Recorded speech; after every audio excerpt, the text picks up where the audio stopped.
who's more popular, Michael Jackson or Bob Marley, or who's more impactful? Welcome to the Style and Vibes podcast with me, Michaela. I'll be giving you the inside scoop on music, fashion, culture, and more from Caribbean celebrities and tastemakers across the globe, pushing our culture with authenticity and, of course, style and vibes. Hello, everyone, and welcome to another edition of the Style and Vibes podcast with yours truly, Michaela. And yours truly, Kerry-Ann, at this point. Yes. This will make you permanent co-host at this point. At this point. We should do that over and then you do your own intro. Ready? Welcome to the Style and Vibes podcast with yours truly, Michaela. And the one and only, Kerry-Ann. Kerry-Ann Reed Brown, as me said. So Kerry and I, again, are watching documentaries because it's our thing. And Thriller is celebrating its 40th. Michael Jackson's Thriller is celebrating its 40th anniversary. So Kerry watched it first and she recommended that I watch it. And you guys know how much we love music and documentaries. And you know all Jamaican people stay about them Michael Jackson. So I said, yes, make we run with it on Style and Vibes and see where it goes. Because I know you and I both have unique experiences coming up with Michael Jackson. But this in particular, I think is important because, you know, we hear the term GOAT, greatest of all time, as coined by LL Cool J, thrown around a lot. And I think Michael Jackson is true. When I think of GOAT, I think of like the best that you've ever heard, transcends all the like stands the test of time within history. And I think Michael Jackson really does that. Particularly this album, Thriller, solidified his place in doing that because he had such an amazing catalog as part of the Jackson 5. Thriller is his second solo album, which they talked about, and how it really progressed. I knew some of the stories in the documentary, but not all of them. So I think that this was a really good compilation of all the thoughts and ideas of people who were present in making this project.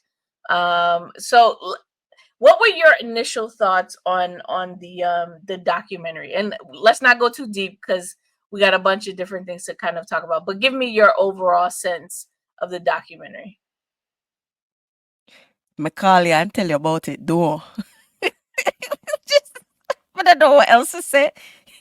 Well, you said not to go too much into it, so I mean, I guess this is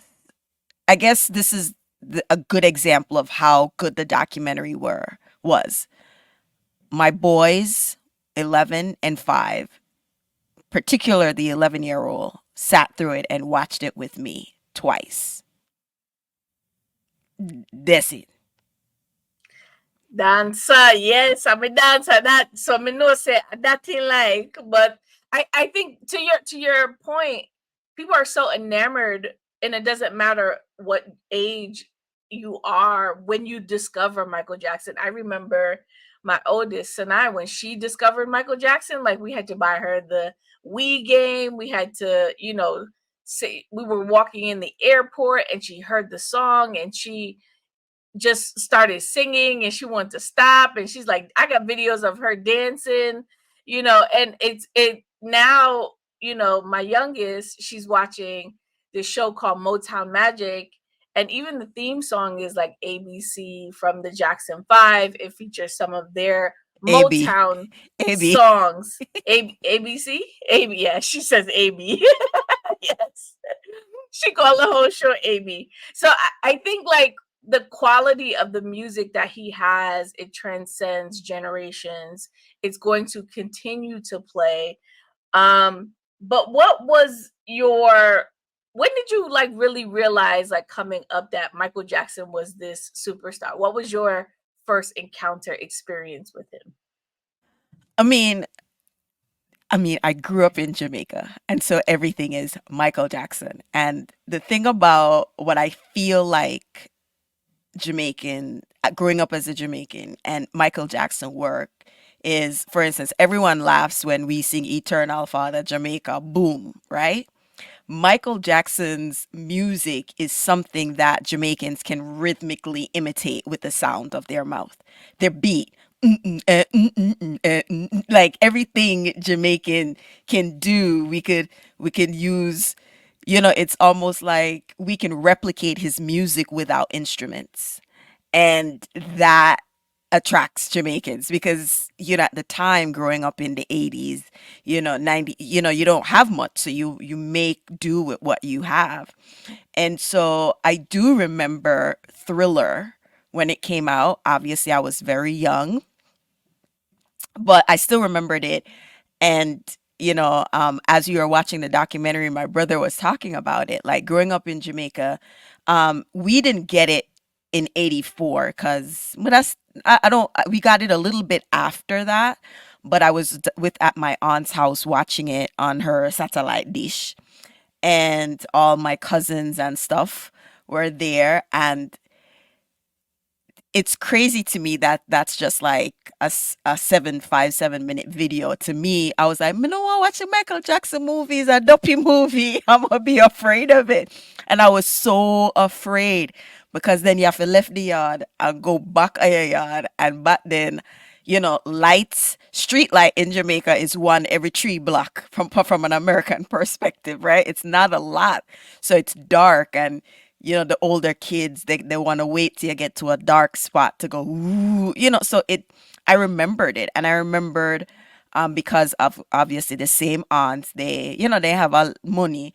My cousin Marky and David, they had one had the black jacket, and the other one had the red jacket, kind of knockoff or similar to the Thriller jacket. So it was a huge thing.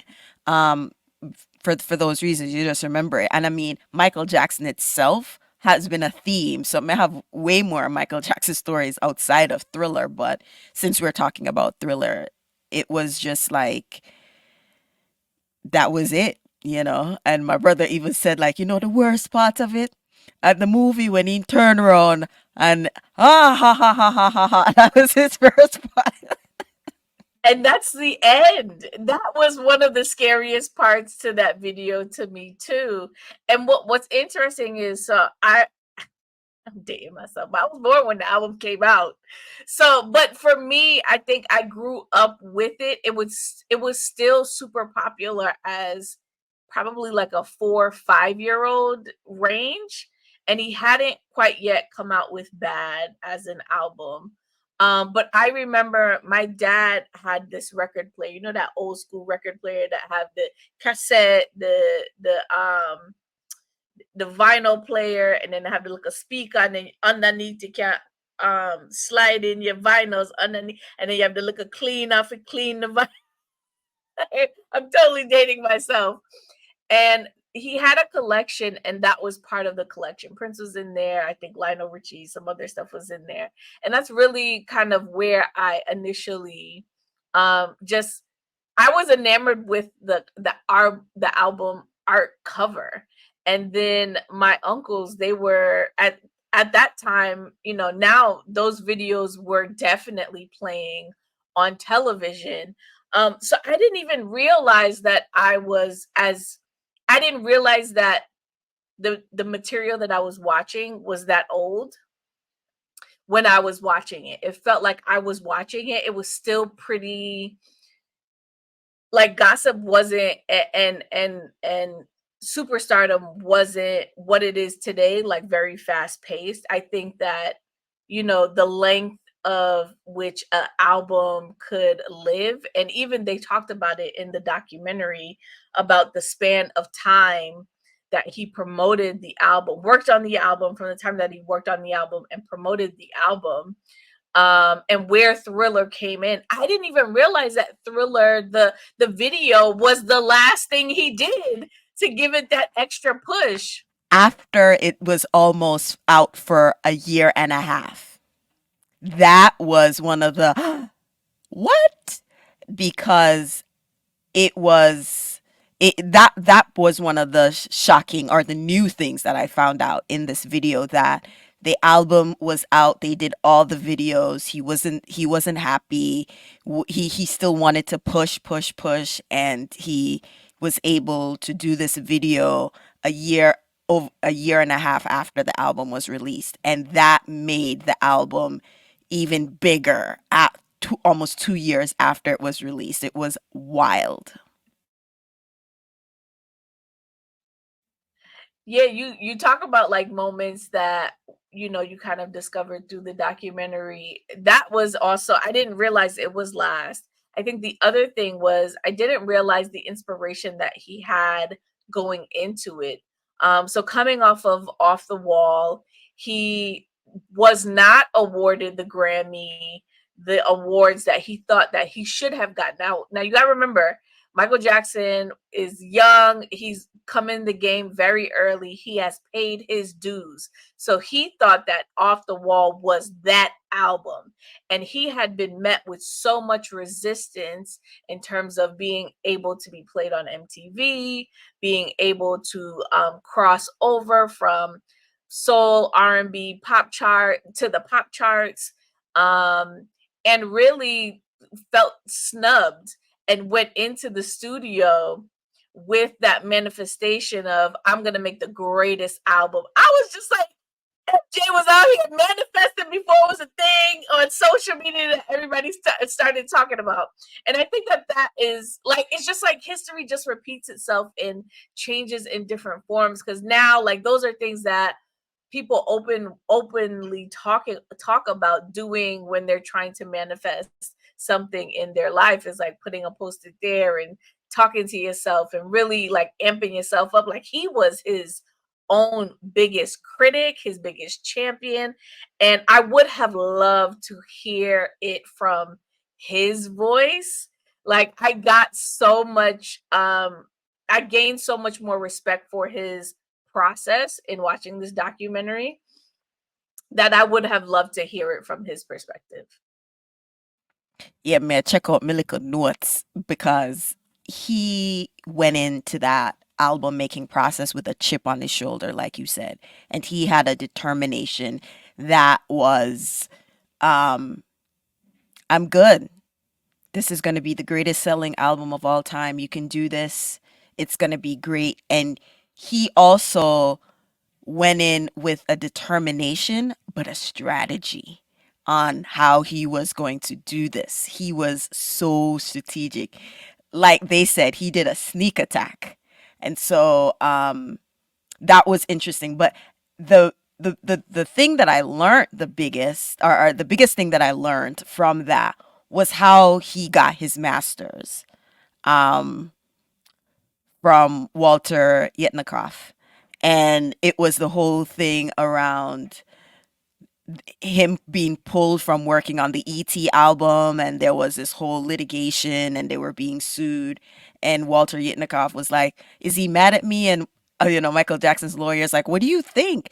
And then Walter asked the lawyer, so what can I do? And the lawyer, that's why you need a good lawyer on retainer, was like, give him his masters. And that's how he had his masters. I was just like, yes. So that Michael wasn't was even worried about it at that point, but he probably should have been. So and and kudos to the and that lawyer. was a good thing that he did. I mean, that lawyer worked. That lawyer was always like thinking about different ways to, but I loved everything about that documentary. Just so many things. The breakdown, the level of nerding into the documentary that I, as a music lover and someone who loves to dance, would appreciate. Loved it.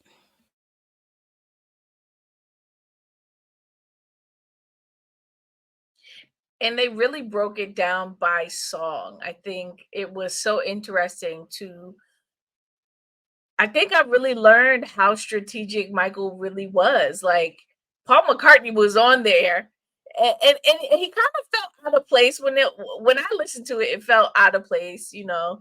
But then, like when they talked about why he wanted, you know, Paul McCartney on there, why that song came second, it was like super strategic on the album, starting with "Want to Be Starting Something," like how that drum pattern came to about. Like he wanted you to put on this album and from the beginning be excited about it, and that was like the first that was the intro to the rest of the album. So But there are so also, many things. Yeah, go ahead. I think I want to be starting something is where what I loved about it was really how they talked about Michael Jackson. The term they used was percussive, how he used the same thing I said, like you can use your mouth, your things that are, you know, are bodies to mimic the sound of Michael Jackson music. And when he did the demo, he had no instrument. He was doing all of this like is ad lib and you know all the things that we come to know as Michael Jackson, but he really, really put that on display in Thriller, the album, but particularly on Wanna Be Starting Something. And as Will.i.am broke down the track, you hear him yawning on the track, doing all sorts of stuff on there to kind of give the to kind of give this fullness to all the sounds that are coming at you in the track.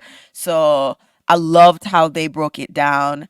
I loved, I mean, the part of the documentary and the guy was just like bringing in different pieces of music, and I was like, okay, this song is not sounding familiar. He's adding this and that.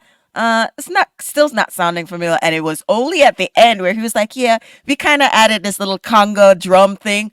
And that's how I was like, oh, so this is how Thriller really came about. All these different pieces. I was just like, from beginning, had no idea that these are all the layers of instruments, beats, pace, syncs, you know, all the things that they did to get Thriller. It was amazing to see. Yeah, I definitely echo that because the and a lot of those ad libs became his signature sounds that you remember Michael for. And it's just like it's hard to think about Michael Jackson past that. And like the Jackson 5 catalog is super extensive. The other thing was towards the end it really talked about how he performed this in front of people on tour. It wasn't even a Thriller tour. It was a it was a Jackson Brothers tour that he promoted this album on. So essentially it was the biggest selling, they said it was the biggest selling album that never had a tour. And I Also, immediately go ahead. that as you mentioned the tour, I remember there was something else I learned from that whole thing that I didn't know before. But go ahead. Finish your thought. Yeah, where Michael didn't really want to do the tour, or he didn't want to be associated with Pepsi because he said he didn't drink Pepsi, he didn't drink soda. And so he made his lawyer put it in the contract that he wouldn't be on camera for no more than 6 seconds or something crazy like that. And at no point would he have a Pepsi bottle in his hand. I was just like, yo, business. Like, I was just like, Michael was on it from the beginning. He's like, no more than 6 seconds on camera. I ain't no one nowhere near no Pepsi. I thought that showed his business savvy very early. Well, I think he knew what he wanted, and visually, you saw that in the videos that he did create. And even in thinking about the tour, and I mentioned this to you as well. I recently saw Beyonce's documentary for her latest tour, and the first thought that I came to my mind in the first 15 to 20 minutes, where she spent the initial time really talking about the production of the stage show, the lighting, and Beyonce really does it different every single time. And to be able to transform the scenery for the same songs I wonder what Michael would have commented and said about Beyonce's visionary of like the stage presence. 'Cause you and I went to a Beyonce concert before, and we said the same thing. Like visually, it was almost over stimulating because you're like you don't know what to pay attention to. But the documentary really gave you the opportunity to see it in its fullness because you got to get up close and personal with the set design, all of the lighting that she really did, how she built the stage, and why it had to be in that space. And I just immediately thought about Michael Jackson and what he probably like. This is probably what he was envisioning for himself back then. And to see someone of a younger talent being able to execute at that excellent level, I really started to think about the correlation between this album and his impact because in the documentary they said it, there's only pop stars pre Michael Jackson and post Michael Jackson. So, and everyone post Michael Jackson uses Michael Jackson as the inspiration, the blueprint for doing something different, changing, wanting to change the game. But essentially, it's we always think, oh, that's Michael Jackson. That's a Michael Jackson inspiration. Or that was like to me, Beyonce is probably the closest to being completely outside of that realm. But even her, like I immediately thought of Michael Jackson when I saw that stage show. So what are your thoughts when it comes to impact of Michael Jackson, particularly maybe with this album and beyond on today's pop stars? I mean, he did set the trend for big budget. Like he ushered, um what's his name? Is it Steve Ivory kind of said it. It was like he went from MTV not wanting him on or black artists on MTV to MTV financing the making of Thriller and Michael Jackson ushering in this new age of video that dominated for the 80s and through the early 2000s. And so when you think of videos, you think back to how Michael approached it in a cinematic way. And he talks about that, right? And that's how I think of music videos. What's the story they're telling, right? A music video, like nowadays the music videos don't carry the same nowadays music videos don't carry the same value. But Michael Jackson, and I see a lot of good artists like you mentioned, Beyonce. When your music video tells a story, they capture the audience, right? And he was always keen on telling a story. So every video that he did tell a story. The more memorable music videos that you could think of, they tell a story. So not only big budget videos, but the storytelling behind the videos. You think of dancing, right? In the documentary, they said it. When they first started shooting Billie Jean, the camera was just a waist up focus. They weren't catching his footworks because at the time, videos weren't even focused on a dancer. They were focused on just the talent and from waist up. And so, what Michael Jackson did also was create a space for the dancer, for the whole body of the artist, especially if the artist is a dancer. So that's an impact. You're gonna have people doing big dance scenes, whether it is a line dance or whatever. It is now a big part of any video, period. And then, I mean, this album itself, if Thriller not do nothing else fit in a Halloween, it go have a purpose, right? It just does. But the song that I love most off that album is Human Nature. I absolutely love that song. Harris is like, I love why. So I love Human Nature. I think the album, and we talk about this, right? How albums are sequenced is an art that is out the window nowadays, right? We used to study liner notes, and even when I used to make my own mix CDs, which is not really mix, it's just song me just line up. Like, I thought about the progression of how I want the mix cassette to start and how to end, and that impacts how you experience an album, right? So there's just so many things that are iconic and will forever be iconic about that album. And, even the stats with TikTok and how BTS and that lineup of every move of Michael Jackson that BTS basically memorize and just copy, that side by side was wild. It was just wild.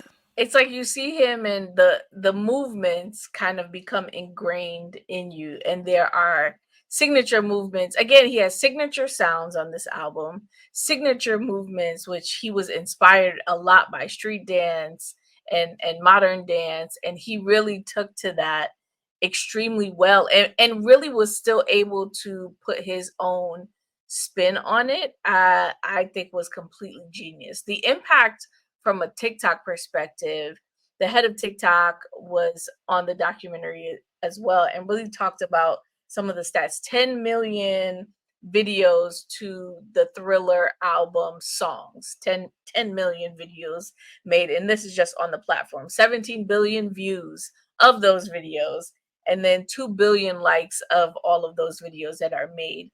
And they really opened it up. And it's just like, it's a completely different generation that is experiencing his. And in our day, we would just watch the music videos and just learn the dances, and we would do them together at, at parties or family gatherings or talent shows, or, who could dance the best. And as a dancer myself, you didn't really understand how intricate Michael's moves are, like down to the fingertip, like where he placed every hair. Like, you don't really understand it until you try to emulate it. And that's why it looks so poignant when everyone else does it, because it takes so much practice to really get it right.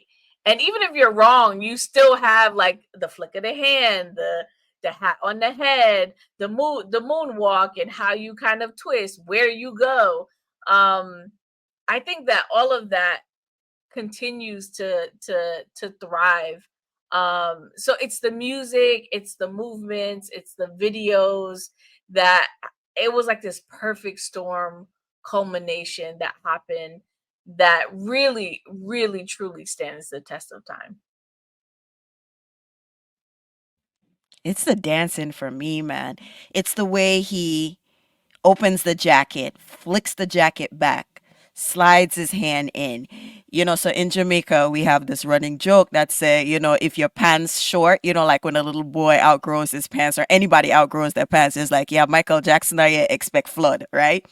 But, but that's very tactical, because you are now forced to pay attention to his feet, like, because now it is so obvious, like, these why is his pants so short, and then he adds the little bedazzled socks, but everything was intentional to draw your eye to where he wants you to see. I mean, everything was just so meticulously thought of, and with the level of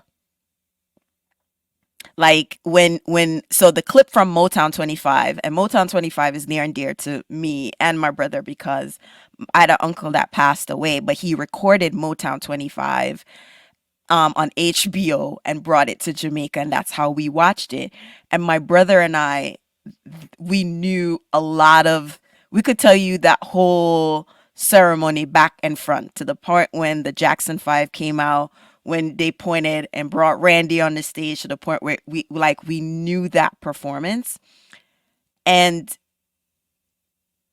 down to the way that he holds the mic, the way that he it's I you have to it's almost like we're geeking out over it, but it's so intentional. Every single twirl, every single and even we knew Michael Jackson is shy, but even when he chooses to speak is a thing, right? Because you know that he doesn't speak a lot. So that is also, I feel, intentional performance art when he chooses to speak to the audience and bring the audience into the performance. So I think that documentary, we haven't shared too much of it, but I think it is worth watching if you're a music lover, if you appreciate um, the contribution of Michael Jackson, and even how Janet, you can see how Janet, again, obviously influenced by her older brother, just really visually just pays attention to every fine detail in order to create the shows and the entertainment that they do on stage. It's pretty incredible. Yeah, we can't even get into Janet because that's gonna be its own podcast. Because yeah. But I think as Jamaicans, we always we see this meme a lot, and we probably have this conversation. I know I have with family. Who's more popular, Michael Jackson or Bob Marley, or who's more impactful? And it's just like I mean, Jamaican in me is biased. However, this it's like they're just different. They're just different. Like, what are your? I can't really choose. They're impactful in different ways, in my opinion. But would love to hear your thoughts. Um, they are different. They're not the same at all. But if I were to say, if I looked back on my childhood and what the little kids were doing, they were all dancing Michael Jackson. That's just the reality. We Yeah, I think entertained our entire yes. community after Hurricane Gilbert dancing to Michael Jackson. Bad album. Vamos a ser igual, Gilbert. No, while Gilbert came out after When you do say the dish, uno se me the dish. Uno se me dish. Yeah, no, I definitely agree. I think because you're exposed to Michael from very young because the music is I feel like for us Bob Marley we're exposed to very young as well, but I also think that that's a cultural thing. And while I do recognize the global impact, I do think that they're just impactful in different ways. So I really can't choose. But if you ask a lot of, like you said, if the litmus is young kids, they're gonna know Michael Jackson. They may or may not know Bob Marley. And I think that's a good analogy. You mentioned what's your favorite song on Thriller. So Human Nature is your favorite song? All right. I think Wanna Be Starting Something is my favorite song. Because That's a second for me, but yeah. Human Nature, I just love it. I feel like it's a sexy song. It's just like, Yeah. like it's I think that and breathy. then Beat It. And then Beat It. Yeah, no, Those are there's my some, two. and oh my God, and who wrote Human Nature? And so I had to play it. I said, that's why that song sounded so familiar. Who wrote it? I forgot. Toto, Who's Total? the group Toto, Oh, okay. and the song, Now I think Dorothy and Toto. I'm like, they there's elements of Africa, the song that Toto sings, that I feel are in it feels part of Human Nature, but I just love that song. Like, and then Human Nature is also, it's what I love about it. You can sample it in so many different ways, right? It's Um, been sampled so many different you know, ways. Taros Riley did a Hmm. sample, you know, of course SWV. SWV. Yeah. So it's just I just love it. Um Yeah, I want that's to it. Like I think a lot of there's like a central instrument in every song, and that synthesizer at the beginning, that's the signature. Whereas for "Wanna Be Starting" is dun, dun, dun, dun, dun, dun, dun, dun, dun, dun, dun. Like it just gets me excited, and I think, but that's a running theme throughout the entire album. Is each song sonically has its own DNA that you can kind of string together. Favorite video, since they talked about videos. Hmm. My favorite video is not a video from the Thriller album per se. It is his performance on Motown 25 of I Billie take that. Jean. I take that. I take that. I think Thriller is my favorite video off the album because it was just so.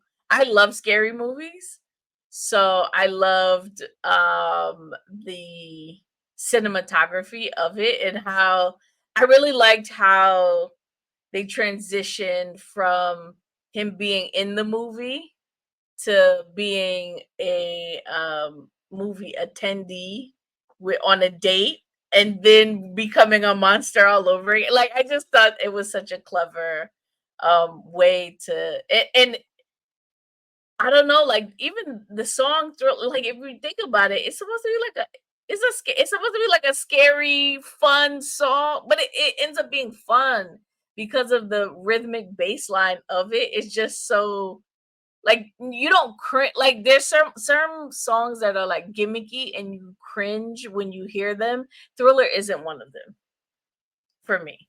That's because with Thriller, you didn't really focus on the song lyrics anymore. You're just focused on the movie and the video.